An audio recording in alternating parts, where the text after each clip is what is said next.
أعوذ بالله من الشيطان الرجيم.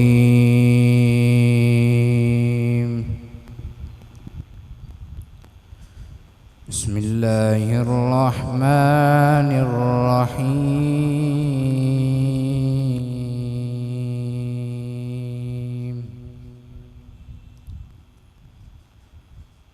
فاذكروني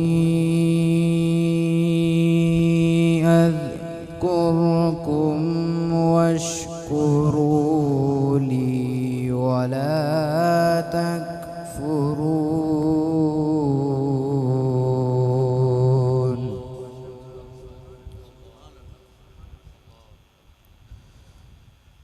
يا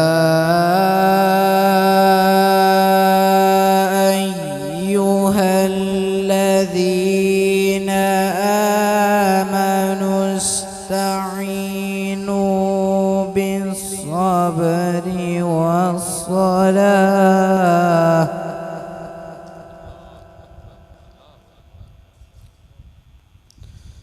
إن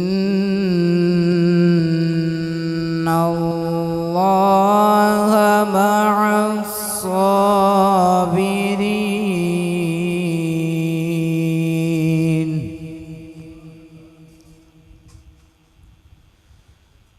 ولا تقولوا لمن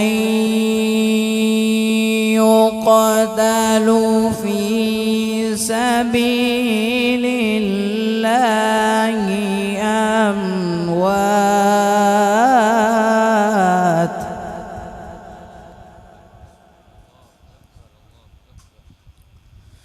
بل أحياء ولكن لا تشعرون.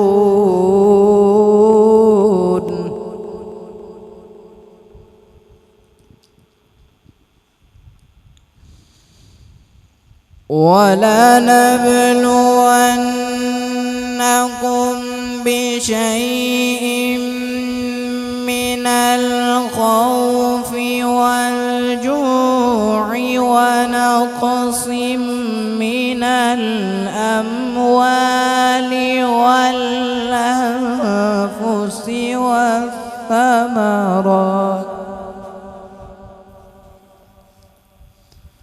ونقص من الأموال والأنفس والثمرات وبشر الصابرين الذين إذا أصابتهم مصيبة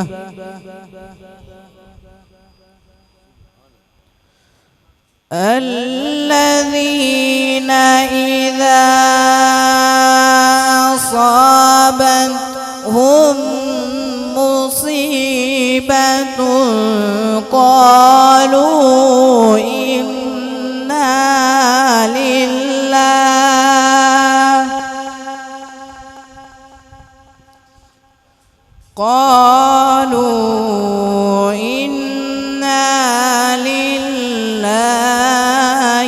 وإنا إليه راجعون. صدق الله العظيم. जज़ाकल्लाह सलामत रहें। अल्लाह के पाक और मुक़द्दस कलाम से आज की इस बज़म का आगाज़ हो चुका है और जिन आयात का आपने एहतमाम किया तिलावत करने का, उन आयात के हवाला से वक्त की नज़ाकत मलहूज़ रखते हुए मुमकिन नहीं है कि कुछ इसका मफ़हूम बयान किया जाए, लेकिन मुख्तसर हिस्सा उस पर मैं 2-3 जुमले अर्ज़ करते हुए अगली शख्सियत की तरफ बढ़ूँगा। अल्लाह करीम ने मोमिनीन को, ईमान वालों को ये तालीम फरमाई कि मदद मांगो सब्र से और नमाज से। अब उससे मुझे यही याद आ रहा है कि अल्लाह के रसूल ने हिज्जतुल विदा के मौके पर जो इरशाद फरमाया कि तुम में दो चीज़ें छोड़ रही हूँ, कुरान और दूसरा अहले बैत, दोनों को थाम लोगे तो गुमराही से बच जाओगे। इसका मकसद इस आयत से यूँ ज़ाहिर हो रहा है कि इस आयत में दो चीज़ों का हुक्म है, नमाज का और सब्र का। यानी पहले सब्र का हुक्म है, फिर नमाज का हुक्म है। तो नबी अलैहिस्सलातु वस्सलाम ने कुरान और अहले बैत दोनों अता करते हुए एक बात से एक उक़दा कुशाई करते हुए ये हमें बताया और तालीम दी है कि जो कुरान में सूरत है वो मैदान में मेरी आल की सीरत है। अगर खामोश कुरान की समझ ना आए तो बोलते हुए कुरान यानी मेरी आल से रुजू करना, तुम्हें कुरान की समझ आ जाएगी। अब देखिए कि हुसैन का मदीना छोड़ना ये क्या था, आपका सब्र। और फिर अजीज़ान मन इसी तरह मक्का और फिर मक्का के बाद करबला पहुंचना, करबला में पानी बंद होना, कदम कदम पर सब्र है। शहादतें होना, उस पर हुसैन का सब्र है। और जैसे ही यौम आशूर अपनी मंजिल तकमील की तरफ है, हुसैन इब्ने अली ज़ख्मों से चूर चूर है और सजदा रब के हुजूर पेश करते हुए ये ज़माने को बता दिया कि आयत का आगाज़ सब्र से होगा और इख्तिताम नमाज पर होगा। तो हुसैन का सफ़र भी सब्र से शुरू होगा और इसकी ज़िंदगी का इख्तिताम नमाज पर हो रहा है, ताकि ज़माने को पता चल जाए कि हम आले रसूल हैं, हम कुरान की तफसीर हैं और कुरान में जो अल्लाह ने सूरत नाज़िल फरमाई है हम उसकी मुकम्मल सीरत हैं। तो हमें देखकर कुरान समझना, फिर तुम्हें कुरान फ़हमी नसीब होगी कि अल्लाह ने कुरान में फ़रमाया क्या है। तो हज़रात गिरामी का सारी गुफ्तगू का हासिल इस एक जुमला में अर्ज़ करना चाहता हूँ कि भूखे और प्यासे हुसैन ने नमाज नहीं छोड़ी। हम खा पी कर ना पड़ें तो कितने दुख की बात है। तपती हुई रेत पर उन्होंने अपनी जबीन नियाज रब के हुजूर झुका दी। हम ठंडी मस्जिदों में जाने से गुरेज़ा हैं, कितनी तकलीफ़ की बात है। तो हुसैनी कहलाने का हक जब ही अदा होगा कि जब हम हुसैनी किरदार के हामिल होंगे। अल्लाह हम सबको हुसैनी फ़िक्र के साथ हुसैनी किरदार भी अता फरमाए।